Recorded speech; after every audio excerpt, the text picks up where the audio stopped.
Okay, I think we'll make a start. Welcome back everyone from the break. I hope you're all suitably caffeinated and that's offsetting the jet lag for those of you who've come further. I'm going to welcome my panel up onto the stage and to the panel entitled Global Update on Competition in Digital Markets. My name's Will Hayter, and as the person responsible for digital markets at the CMA, as you'd expect, I'm very pleased to be moderating this panel, where it's a great privilege to have on the panel some of the most thoughtful competition authority leaders on these markets, from jurisdictions that have completed or have in progress a fascinating range of enforcement activity, exploratory studies, and in some cases legislative change as well. So just to introduce the panel briefly, we have Gina Cass-Gottlieb, Chairperson of the Australian Competition and Consumer Commission, Ravneet, Kaur, Chairperson of the Competition Commission of India, Reiko, Aoki, Commissioner at the Japan Fair Trade Commission, and Benoît, Cœuré, President of the French Competition Authority. So I'm just going to take my seat.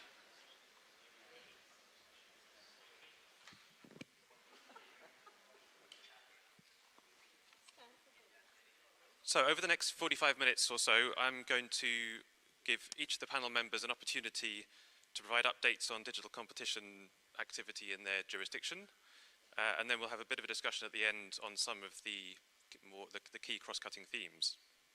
And I think we can expect to hear insights on cloud and AI, enforcement in the search, mobile and social media sectors, and much more. And those themes are also reflected in the work of the CMA. Our cloud market investigation is approaching completion. The independent group there is due to produce its final report by the summer. A separate independent group finished an investigation into mobile browsers and cloud gaming and found competition concerns in relation to mobile browsers. And we're thinking about how those concerns can best be addressed through the new digital markets competition regime. That new framework commenced in January as part of the Digital Markets Competition and Consumers Act, which the Minister mentioned earlier. This is a new, targeted, proportionate and participative tool to support positive outcomes in the UK digital sector and beyond. And in January we launched Strategic Market Status, or SMS, designation investigations into Google's general search and search advertising business and into both Google's and Apple's mobile ecosystems, spanning operating systems, browsers and app distribution. Now, underpinning our work in digital markets, just as elsewhere in the CMA, and particularly through this new regime, is the CMA's 4Ps framework that you heard Sarah talk about earlier. As a reminder, pace, predictability, proportionality, and process. And we know that the government's growth mission is vital for the UK, and the digital markets framework has an important role to play in enhancing business and investor confidence as part of that. Many aspects of those 4Ps are very much baked into the highly bespoke digital markets competition regime.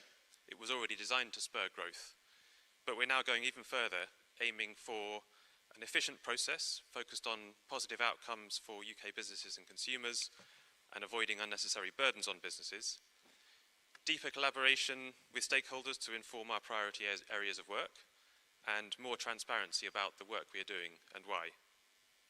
We actually published a document last week setting out explicitly how we would apply this framework through the digital markets competition regime, through measures including streamlining our approach to investigations, prioritising interventions which strongly support business investment and economic growth, and taking a go-to-you approach to engaging businesses to make connections in a way that is quick and easy and as informal as possible. We're also, as part of this 4Ps work, working quickly to progress thinking on potential remedies, subject of course to any SMS decisions. And we'll be publishing roadmaps for potential interventions in search and mobile in June and July respectively, which will give further clarity on how we might prioritise action in relation to the relevant firms over the following months and years. Finally, alongside kicking off the new framework, we have other work continuing in key sectors. One example is our engagement with Google over its Privacy Sandbox initiative during the last 4 years. If Google had removed third-party cookies from its Chrome browser, then competitors could have been unfairly shut out of digital advertising, which is why we stepped in and Google gave commitments in 2022 to address our concerns. Last month, Google actually announced a change of plans and is no longer rolling out a planned new prompt to either maintain or restrict third-party cookies. Just illustrating that these are dynamic markets and we can expect companies to change their plans over time, which makes ongoing dialogue and the participative approach that we've been attempting to pilot particularly beneficial.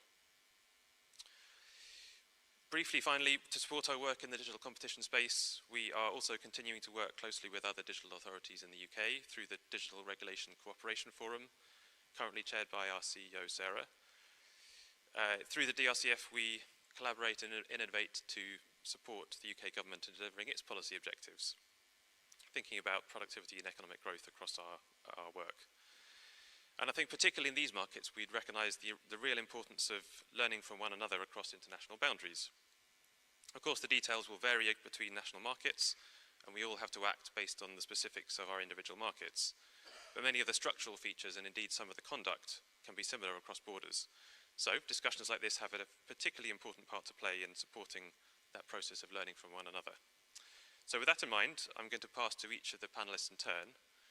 And to start with Gina, the ACCC has produced a series of really impressive reports on digital platforms, which puts you in a great position, I think, to set the scene with some thoughts on emerging services and technology, broader market trends, regulatory coherence, and also legislation that is currently in front of the Australian Parliament.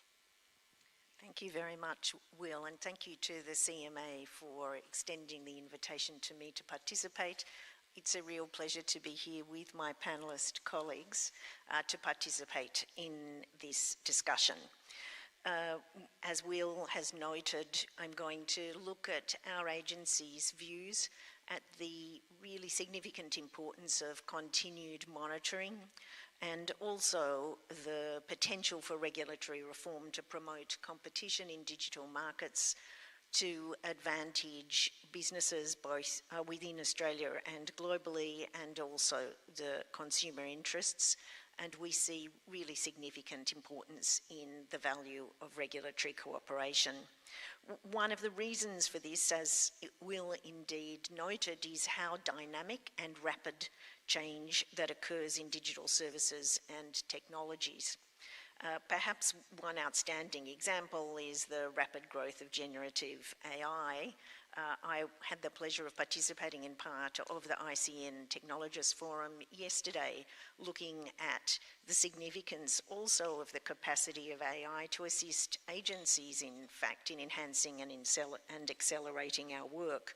We all also, of course, have been looking closely at the question of what are potential competition questions that may be posed by this significant growth and development. What this chart is showing is the higher level of vertical integration and, in fact, horizontal presence across the whole AI stack and value chain, and that we are all aware that large digital firms are integrating generative AI into products and services that we're using every day, either for work and or personally.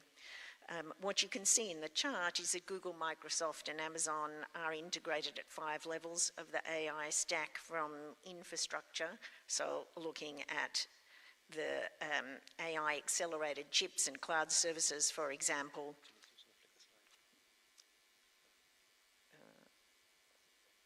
I'm not sure it's quite okay. Thank you. That helps me see which side of that it needs to be on. So if we now look across, we see Google, Microsoft and Amazon are vertically integrated at 5 levels of the AI stack, across from left to right on the slide that you're looking at, from the infrastructure elements, inputs into the stack, through to AI models and platforms, and then to developing applications using AI technologies. Other firms such as NVIDIA and IBM strongly positioned at some levels, not present at every level. We have found very telling and valuable the early work that the CMA did in the 2 reports in 23 and 24. Last year, the very informative opinion published by the AdlC in France, concluding its generative AI study, highlighting competition issues in this space. And we are also looking forward to the CCI's forthcoming AI market study. The services and technologies are continually changing. There is significant investment approaching trillions of dollars occurring amongst the largest players in these sectors. It poses challenges for regulators, for example, where the time horizons for market studies, which is one of the ways that we seek to become aware of what is occurring and what the developments are, that when they are long, the terms of reference also are often fixed to certain issues when the scope is continually changing. It's critical that regulators have the tools and expertise to continue monitoring emerging technologies and their effects on markets. The second point that we have found, and that is shown, I hope, on this next slide, is that digital services we've previously examined. So as Will said, the ACCC started looking at the areas of these key markets from 2017 with the first report in 2019, and then a series of 10, soon we will be publishing our 10th and final digital platform services inquiry report. This is looking at structures in relation to online marketplaces available in Australia. The graphic shows that there has been a rapid growth by Temu, also Cheyenne is present there, since 2023. So we did our report on this in 2022. At that stage, the two Australian online marketplaces, Catch and Kogan, which you will see are at the bottom of that slide, had a more significant presence. There has been an announcement by Catch, which is a digital marketplace of one of our large bricks and mortar retailers. It has announced it plans to exit the market at the end of April. So we have a steady growth of Amazon, we have the continued presence of eBay, and we have the recent entry and rapid takeoff of Temu with its discount services. So if we are not watching and having ongoing monitoring, we will miss changes in these rapidly changing markets, even amongst services that we think we have a relatively high degree of knowledge about. For all these reasons, the ACCC remains of the view that it is important to be able to address harm is that there be targeted and effective reforms that can work alongside traditional antitrust tools and enforcement. We are interested here to be able to foster and allow competition and contestability to drive innovation by firms of all sizes and firms originating in many jurisdictions across the world. This includes supporting the fair treatment of startups and little tech firms.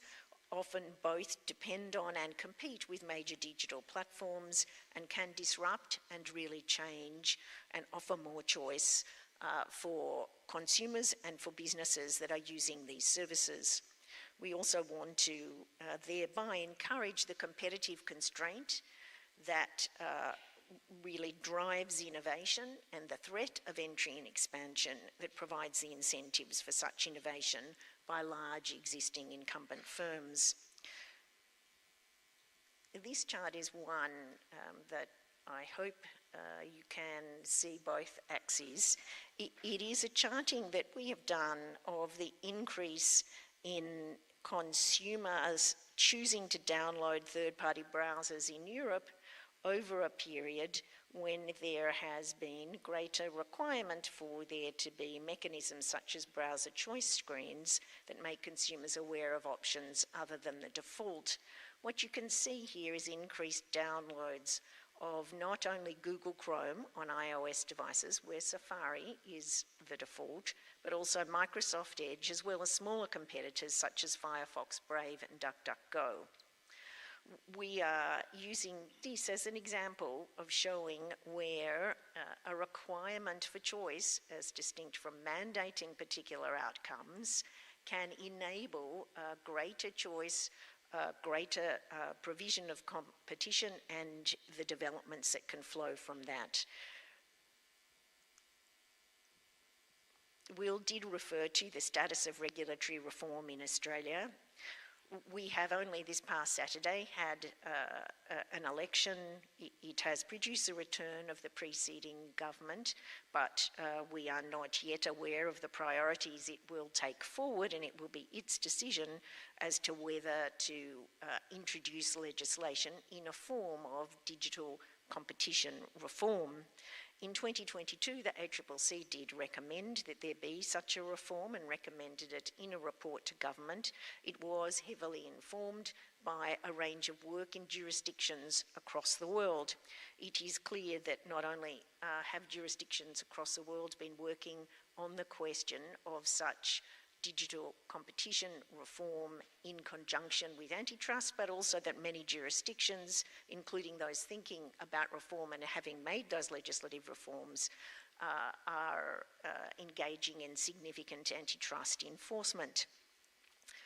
In December 23, our government provided in principle support for the recommendations. From December 2024 till February this year, the Australian Treasury consulted on a model to apply new rules which would provide for designation of specified large platforms of significance to the Australian economy, and once designated that there would be an obligation to comply with a small set of broad obligations, with further clarity provided through service-specific targeted obligations in codes. We will continue to work closely with Treasury and will await decisions by government at a policy level. Finally, cooperation amongst regulators, as Will has just said, is critical. We have that both domestically, in parallel to the DRCF that is here in the UK, with our E-Safety Commission, our communications regulator. And in this way, we are able to address issues which abut each other in this complex area of digital platform regulation. In addition, we really value the ICN, OECD, the ability to engage in multilateral forums, and that includes the International Network for Digital Regulation cooperation between such DP-Reg cooperative forums, and also a new network, PINSA, the Pacific Island Network of Competition, Consumer and Economic Regulators, which had its inaugural meeting last year. These platforms do enable each of us together, and we particularly value this, to continue to cooperate, to look at both enforcement, at the consideration of legislative initiatives, and also to just share what we are seeing and what the questions are. And this panel is a great way to do so. Thank you. Thank you very much, Gina. As you say, lots and lots of common themes and thoughts, and certainly in particular would echo the idea of wanting to see competition fairly from firms of all sizes, big and small, and the opportunity that more effective action can allow for that. Turning next to Japan, and Reiko-san, I know there's a lot that the audience would like to hear from you on the Mobile Software Competition Act and the guidelines that you're working on at the moment, and I think you also have cases on marketplaces and also an AI and cloud market study. So over to you. Sure. Thank you, Will. And I'd like to second Gina's appreciation to the CMA and then get on what I'd like to share about what JFTC has been up to. Our priority in recent years have been addressing digital markets. Like many other countries, Japan has experienced rapid social and economic changes. And with digitalization advancing with increased speed, we need to tackle competition challenges in this area. To begin with, as Will mentioned, I'd like to talk about the Mobile Software Competition Act, which introduces ex-ante regulations for certain smartphone software. The JFTC submitted this bill to the National Diet in April last year. It passed with overwhelming parliamentary approval in June and is set to fully be enforced by December 18th this year. The JFTC has rigorously conducted investigation and enforced Japan's main antitrust law, Anti-Monopoly Act, the AMA, in digital markets. But as with many competition authorities experience, it takes remarkably long time, often several years, to prove anti-competitive activities. So this has posed a problem for us in this rapidly evolving market, and this is the background why, after extensive cross-ministerial market study, found that key software for smartphones systematically lack competition with no hope for self-correction in the market. And to address this situation, the Mobile Software Competition Act does the following. One, it designates providers who offer specified software and conduct business exceeding a certain scale. And two, prohibits these designated providers from engaging in certain activities that restrict competition. And on March 31st, we announced the designation of the regulated providers under the Act, which are currently Google and Apple. The Mobile Software Competition Act was developed through several years of initiative led by the Cabinet Secretariat of Japan, along with comprehensive market study by the JFTC. It is carefully designed to focus on specific digital areas, limiting its scope to operating systems, application stores, browsers, and search engines on smartphones. The Act clearly defines prohibited acts and compliance obligations while adopting a balanced framework that emphasizes continuous and clear communication with the designated providers. Since before the enactment of the Act, and throughout the ongoing preparation for its implementation, we have been engaged in continuous dialogue with various stakeholders, not only with the designated providers, but also with the relevant third parties like software developers that rely on these important platforms. And this also, the ongoing consultation covers the guidelines that Will just mentioned, which is still in the process of preparation. And unfortunately, we have not made it public yet. But when it is made public, it will be in English. There will be an English version available.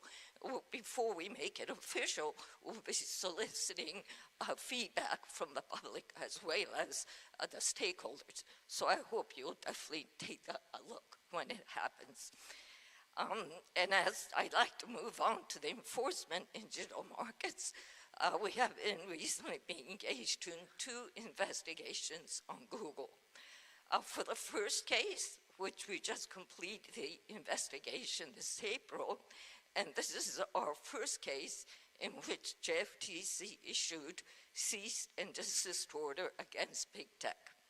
Google has been preventing search functions of other general search service providers from being implemented on Android smartphones by concluding agreements, including the following 2 requirements with the manufacturers of Android smartphone, a mobile network operator.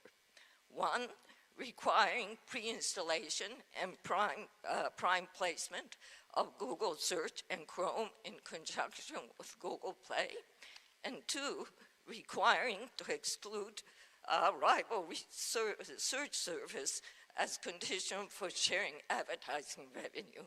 In this case, JFTC issued a cease and desist order against Google. This includes the following 3 points: ceasing the violation that I just explained, 2, prohibition and the same kind of violation in the future, such as prohibiting from requiring pre-installation and prime placement of search and browser apps in conjunction with the license of Google Play, prohibiting from requiring of exclusion of rival search services as conditions for providing money, and independent third-party monitoring of the implementation of the measures, and independent party report to the JFTC on the status of the implementation of the measure for 5 years. The JFT designed the remedies to restore sufficient competition in the Android smart market, paying attention to and studying from similar investigation conducted by other competition authorities. The second case against Google was completed April last year. The focus was the provision of Google's technologies for search engines and search advertising.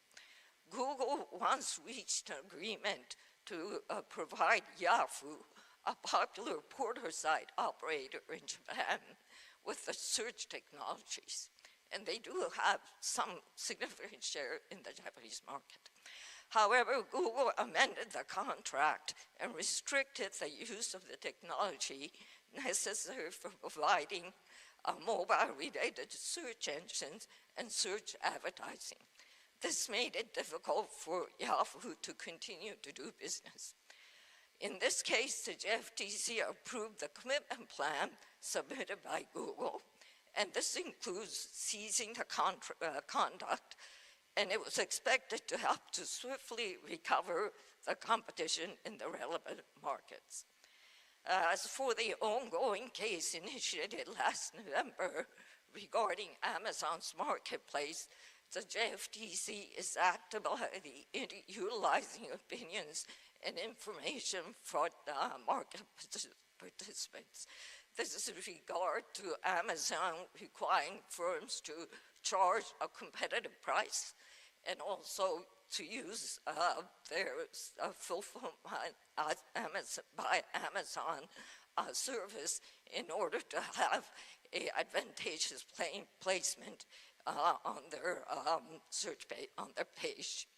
Finally, the JFTC launched its market study on generative AI in October last year, recognized both the competition-enhancing potential of innovations driven by generative AI and potential competitive risks it poses.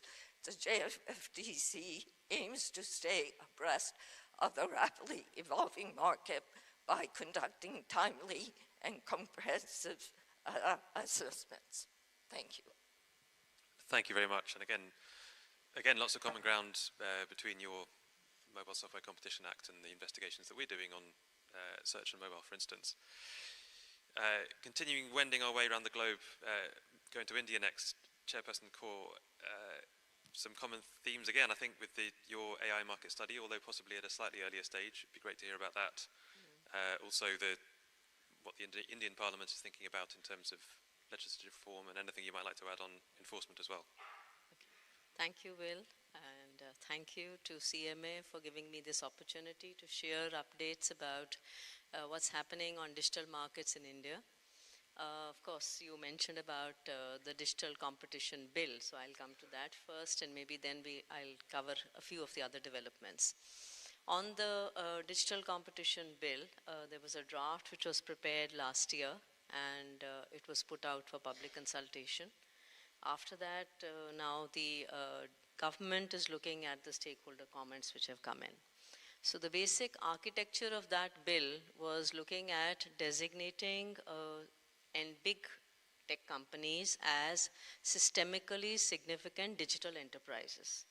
So for doing that, there are these twin thresholds which are proposed in the act, in the bill, which is user thresholds. There would be a requirement on that front. And the other would be the financial threshold, which is your turnover, gross merchandise value, and market capitalization. Those kind of parameters would be looked at. Once an organization or an enterprise falls in that category and becomes a systemically significant digital enterprise, then they would be required ex ante to undertake obligations and to submit compliance of those obligations. And there are these set of obligations which have been identified, which is what is normally in the case of digital enterprises, which is tying self-preferencing, leveraging of data, restricting third-party applications, and overall not undertaking any fair and transparent dealing. So those are the things that they would have to indicate that they are not resorting to these practices. And the draft bill is covering 9 core digital services. So very similar to the DMA. In the case of DMA, we have virtual assistants, which is currently not figuring in the list of 9 core digital services. Otherwise, they are more or less the same services which are there in the DMA, which is already now enacted. So we're still waiting to hear further from the government as to how they would like to take it forward. That is one aspect. But then what I would like to share with you today is that, we are having a lot of activity happening in the case of digital markets. And interestingly, it is not only Google and Meta, it's also the other companies which are coming in the net. So maybe first I'll refer to the case of Meta, where last year we found in the month of November that they have, through their policy update, undertaken sharing of user data between their various applications, which is WhatsApp, Instagram, Facebook, etc. And the users were not given a choice. So you did not have a choice whether you wanted to have the update or not, and the update had an inbuilt sharing. So that's where we pointed out that, you cannot resort to updates which are involving sharing of data without having an express consent of the user.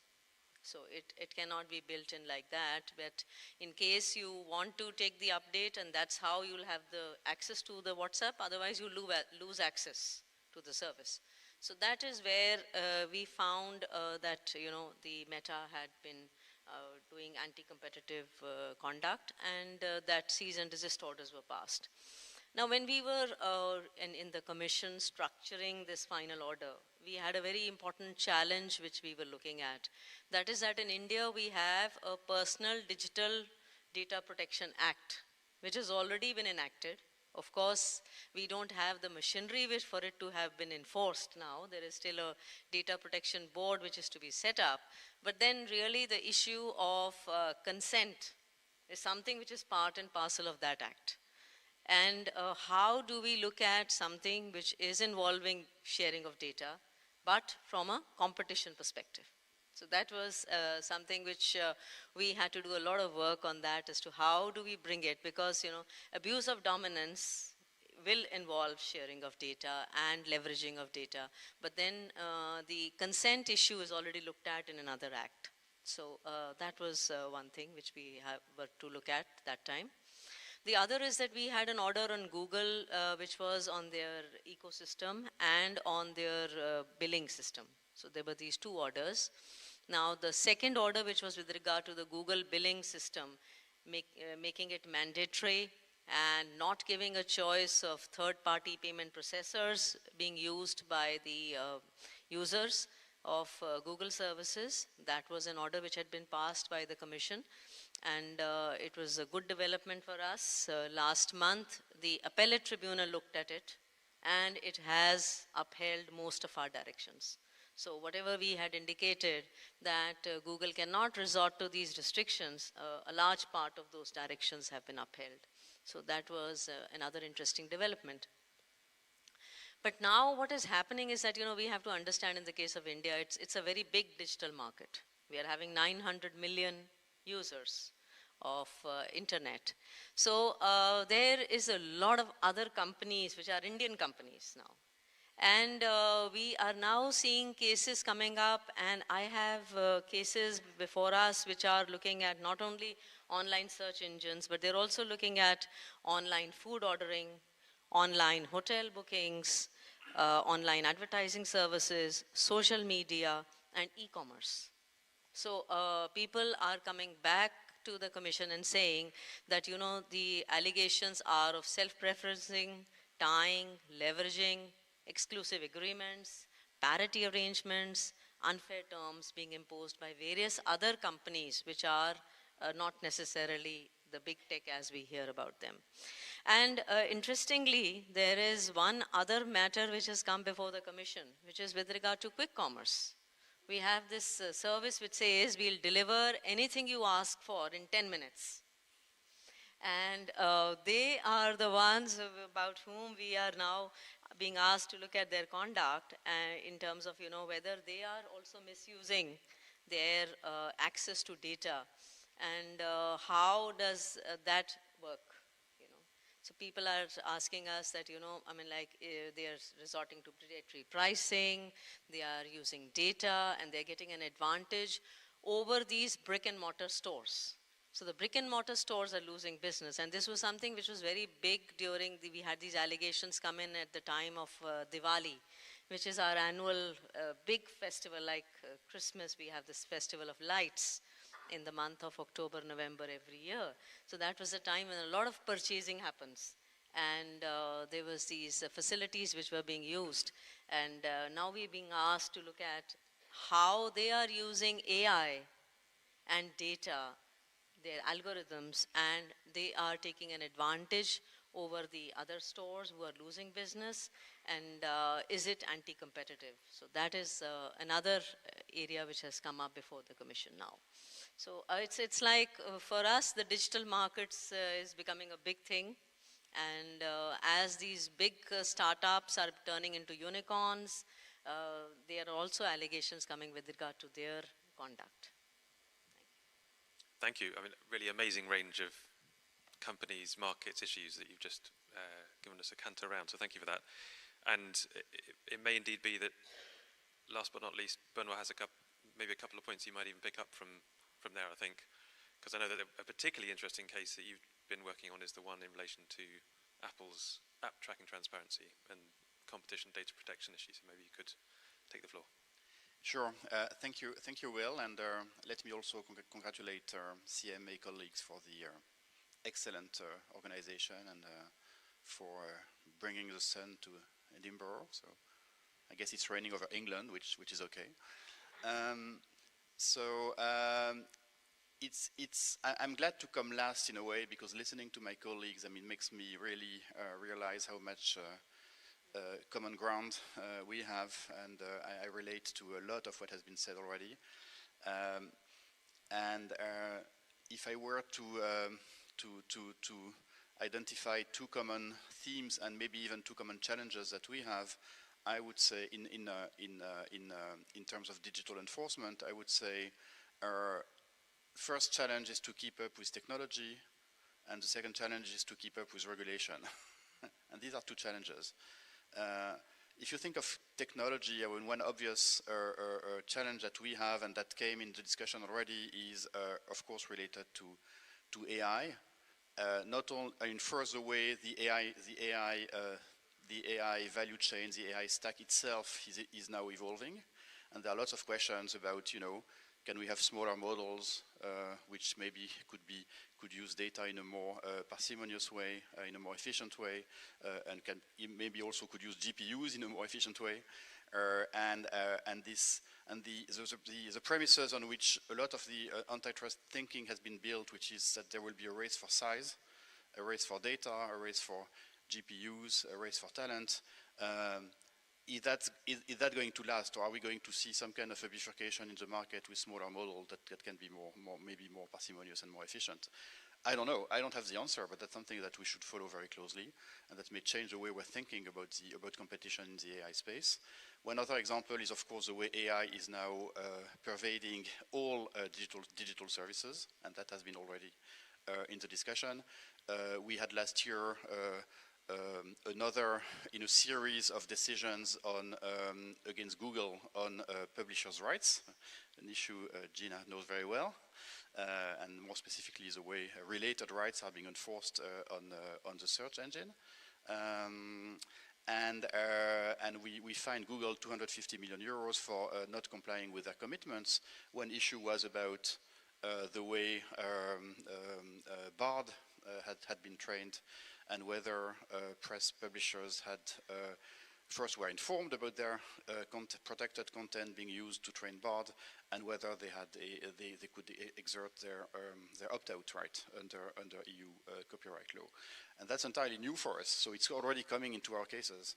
I think if I would identify one common question that we should really kind of put our heads together and sit sit down, take a pause, and reflect on, that's the convergence between search engines and AI conversational agents or chatbots, which could possibly, within a number of years, change our market definitions for search and the way we look at search in a very deep way.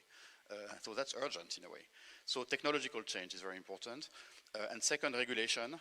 And that's, I have to say, unfortunately, even very important in Europe, where we have a very dense, forest of regulations. So when we do antitrust enforcement, we are not moving on an empty field. I mean, we have to navigate through a very thick set of sectoral regulations. And we have to think about how antitrust enforcement can, what's the best role for antitrust enforcement in this in this overcrowded regulatory space, and how, and whether these regulations are good for competition, or in some cases there can be pain points, and some of these regulations could be bad for competition. And so one example is, again, this related right case that I've just mentioned, where basically as competition enforcers, we had to fill a regulatory gap, because copyright regulation in Europe did not, and in France, did not provide for a bargaining code between publishers and platforms. And so we had to step in using antitrust law, which we could do against Google, because Google was obviously in a dominant position on the search market, but we probably could not do it in other cases. So in a way, we had to fill a regulatory gap. And there are ongoing discussions in France on whether we should take another step in regulation to kind of, in a way, relieve antitrust of this burden and have a proper regulatory framework. That's an example. And another example, which Ravneet has already raised, is the interaction between competition and data privacy, which of course is very important. And so we have this decision that we published a few weeks ago against Apple. That's about the app tracking transparency framework. So in plain English, that's about the way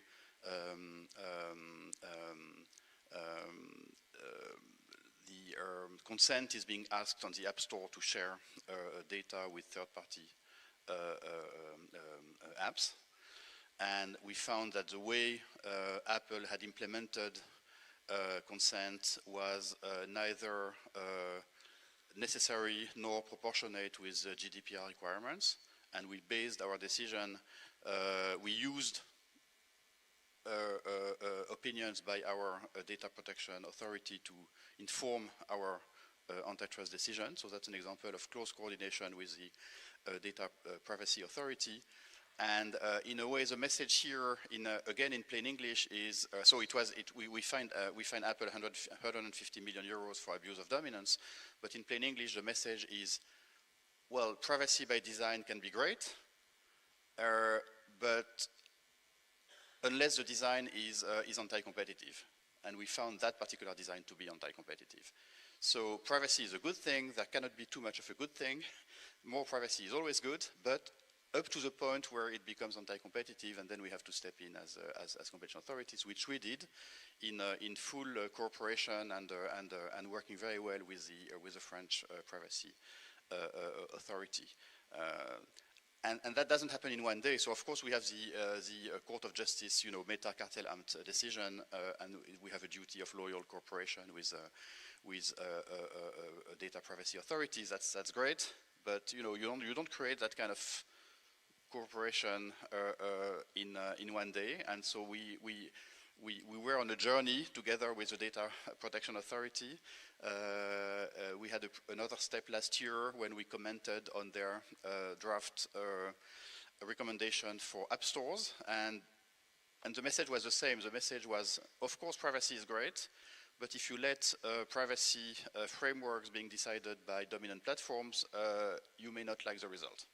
That's what we told them, and they could hear that and kind of embed that in their own privacy framework. So it's an example where we can meet somewhere in the middle, and it's and it's very positive. Maybe one last word, Will, is about, and again, that comes from what I've heard from my colleagues, is about the importance of international cooperation on antitrust enforcement.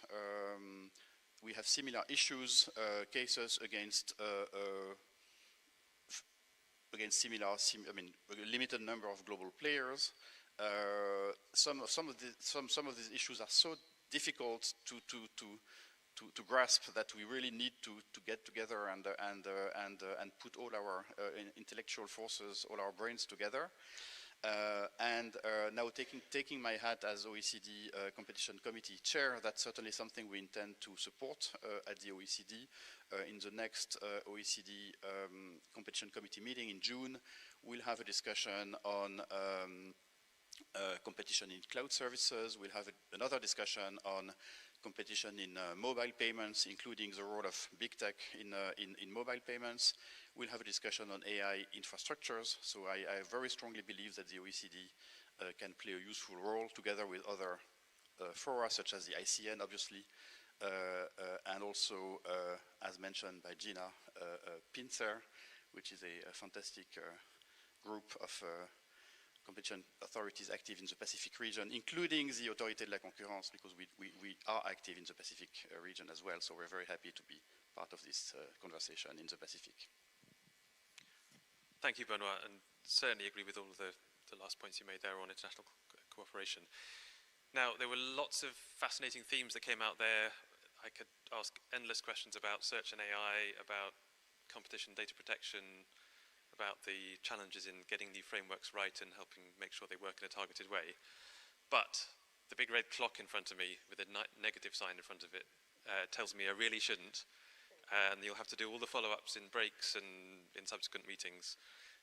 And I definitely don't want to keep my CEO or Chairman Ferguson waiting. So with that, I'd just like to ask you to join me in thanking our excellent panel for their comments and all of the fascinating work they're doing.